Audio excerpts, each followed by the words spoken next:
Do you need a Sorceress build with absolutely insane single target and AoE damage, as well as the best CC control in the game seemingly so? Absolutely decimate maps and take down really challenging bosses in all acts 1 through 3, and be ready to push maps into late end game, as well as going over all the ascendancies we have so far, and picking their passive skill trees as well. And then last, I'll cover some neat tips and tricks to help you through your playthroughs, as well as a whole bunch more. What's up world, it's Utopia back in with another video. Today we're checking out all things Path of Exile 2. Okay, first up, let's get into how this build actually works, what our spell abilities are. We'll go over our skill gems, our support gems, then we'll cover the skill passive tree, both for the regular skill tree as well as the ascendancies. Then we'll tie everything together and show off how the combos actually do work. So first up here, for our abilities, our main casting ability is going to be Freezing Shards. Now Freezing Shards is your auto ability on your staff. So you can see I have a staff here.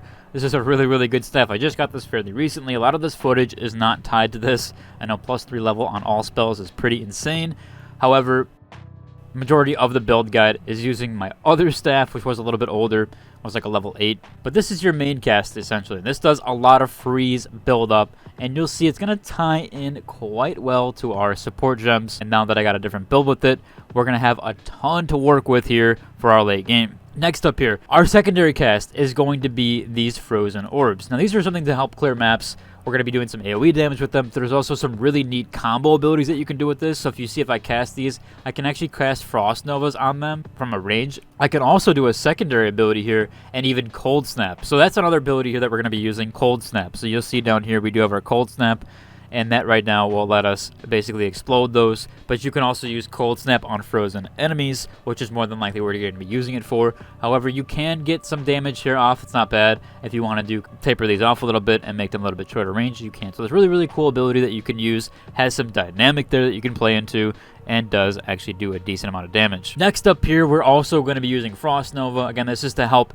push enemies back. You'll see a lot of the footage I do have where I'm pushing enemies back sometimes, trying to get them off me. It just helps a lot when you're in like a little bit of a rut, when you're kind of cornered off, even when you get stuck against the wall. You can use this ability to push enemies back. You can also use this on several boss stages that launch enemies at you. It does really help, keeps enemies back. You can basically just spam this during those phases. That will help as well to keep the enemies back off you. I believe Act 2 boss is really useful for that. Next up here, we do have Frost Wall. Now Frost Wall is insane. It does absolutely insane for you, helping keep enemies back. If you see yourself getting crowded or need to have any room there, you can use this right away, and it does insane. It's really good here. You can also turn this ability into a circular ability with the support gem if you'd like. I like it as a wall for right now, as it doesn't decrease the length of it, but it is very nice, and you do get charges with it. It doesn't use a lot of mana, but it is very nice there. We do have Frostbite. Now Frostbite is going to remove the resistances on bosses. If you ever see an icon on a boss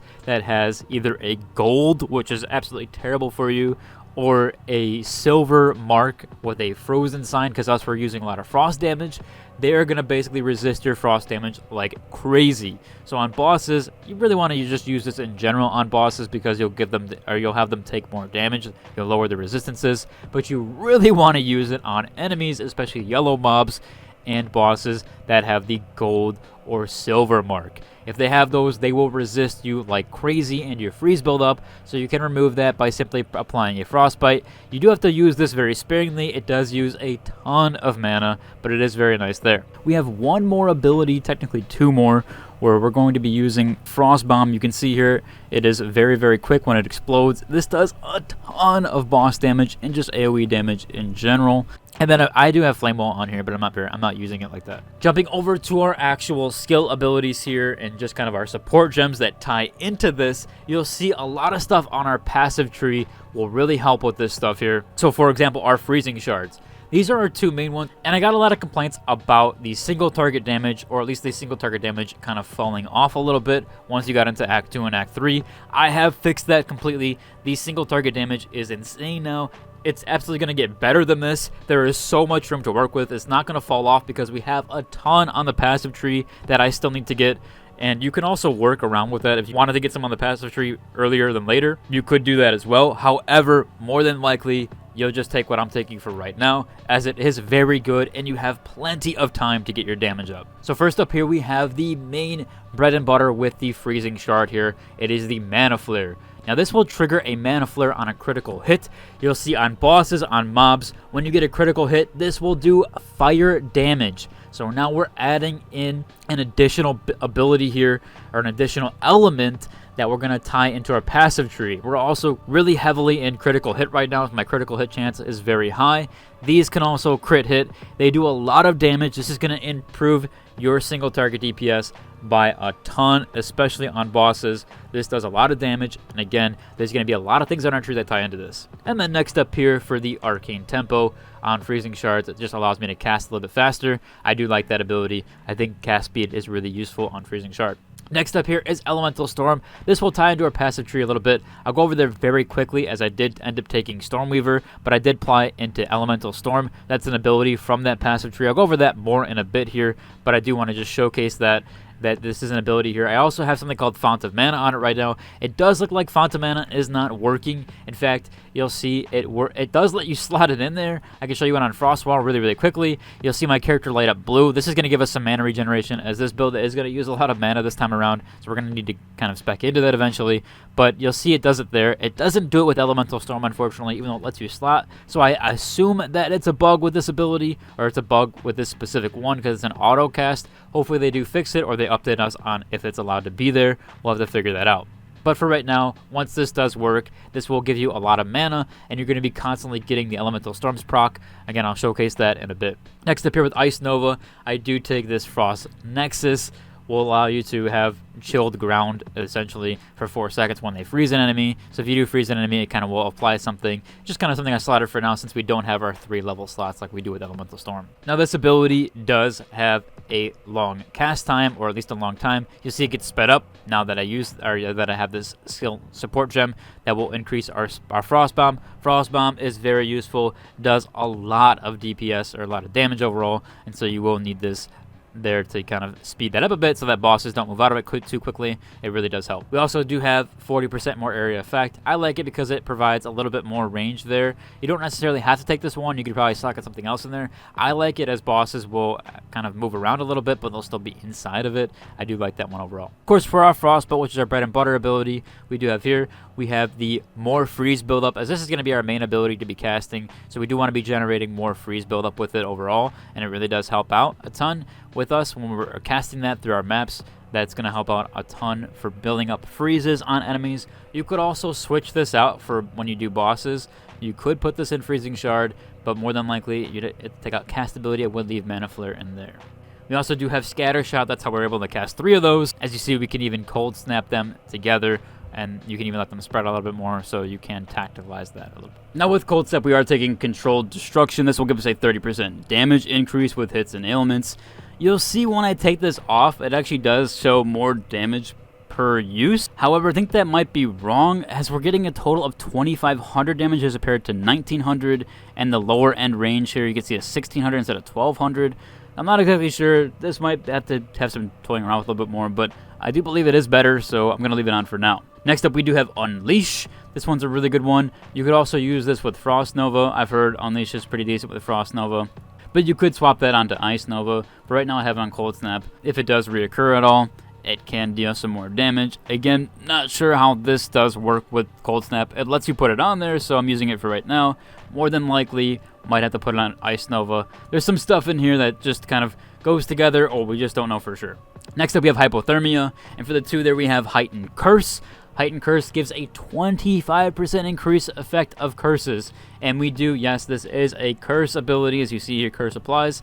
We're going to get a ton of cold resistance here on this one. You can see that it does a plus 25% effect modifier. That's absolutely huge for this, so we're going to decrease the resistances even more. And then we also have Exposure applied by supported skills have a 30% increased effect. So we're also getting even more of an exposure to it, or removing the resistances, It inflicts a negative 20% to the resistance. We're also now adding 30% to that. So we're basically adding like around 75%. The math might be a little bit different there, but it is quite a lot on this ability overall, or a little bit more than 75%. We'll have to see how that kind of toys into everything, but I do believe this is probably the best play here for Hypothermia. And then Frostwall, I do have Deep Freeze on here for right now. They do have an increased freeze duration. Nothing too crazy. You really kind of just want to move this one around a little bit if you can eventually, but for right now it is just slotted with Frostwall, as I'm not really working on Frostwall. Frostwall is just kind of like a get out of jail free card, and that's what I mainly use for the ability for.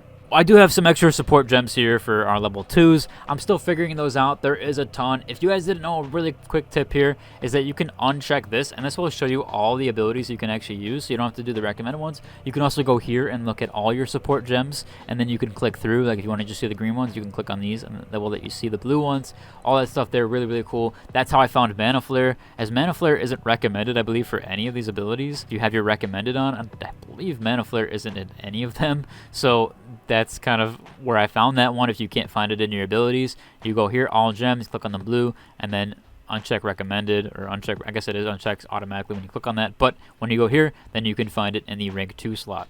Before we jump into the passive tree very, very quickly, I do have some spirit gems here, as well as some skill gems that I'm kind of just working out the kinks for, just a little bit more that I have to do, but the spirit gem overall, I'm probably going to take either Arctic Armor or Mana Remnants. Mana Remnants, I'm trying to figure out how to incorporate frost or electric damage, lightning damage into this build overall. So we'll have to see how that kind of works, or if we can shock enemies without having to do that. Might be able to do it with my staff applying extra lightning damage, but I'm not exactly sure. So we'll have to see how that actually applies into everything.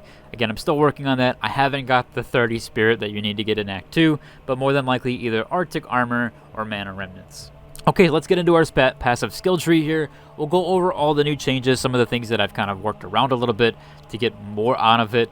First up, as we saw, I did go Stormweaver. And what we ended up doing here is we went into the spell critical to get more spell crits, and then we went into Elemental Storm. Elemental Storm is going to be very good for us, and I do believe that it kind of helps out overall. If we can get that mana recovery with this ability, that will help even more. This just helps. It's an auto cast ability. It just adds more damage overall, adds more damage to the bosses, builds up further freeze damage. So I do like this one overall. I have taken this as the starting.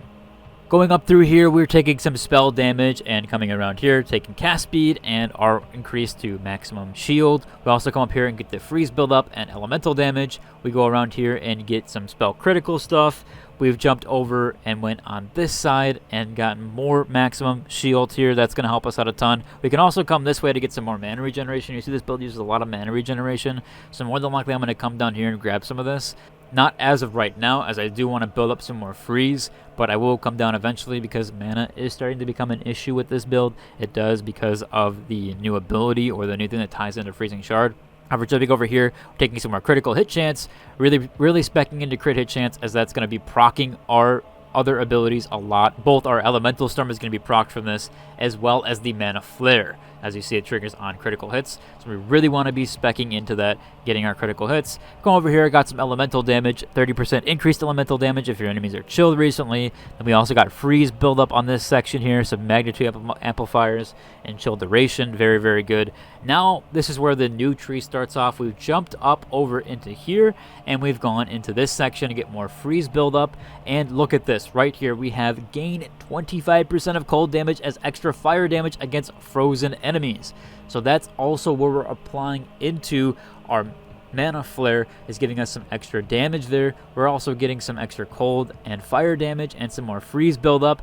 Very, very good here. Other traits I'm going to be looking at in the future are this one, as we're going to be getting the increased cold exposure. We can also do some increased damage, and even this one, 15% increased damage for each type of elemental ailment. As we're working right now, we are working with both frost and fire with that ability, so we'll get some extra damage with that. We'll increase our elemental damage here, and we'll get some more freeze buildup. Realistically, we're going to be looking looking at this tree as well, as it because it does do some increased damage and plus 1% or plus 1 to all level skills. We're going to get some extra damage there, and then we can also look at this fire tree to increase some more fire damage. So we're really playing into these two trees, this one here and this one here, to get us even some more damage and more single target damage. That's why I said there's a lot. We have so much here that we can work with to get even more fire damage from our freezing shards. As you can see on bosses, when you get mana flare and freezing shards to proc together, it just does a ton of damage, and we have so much more that we can grab on the passive skill tree.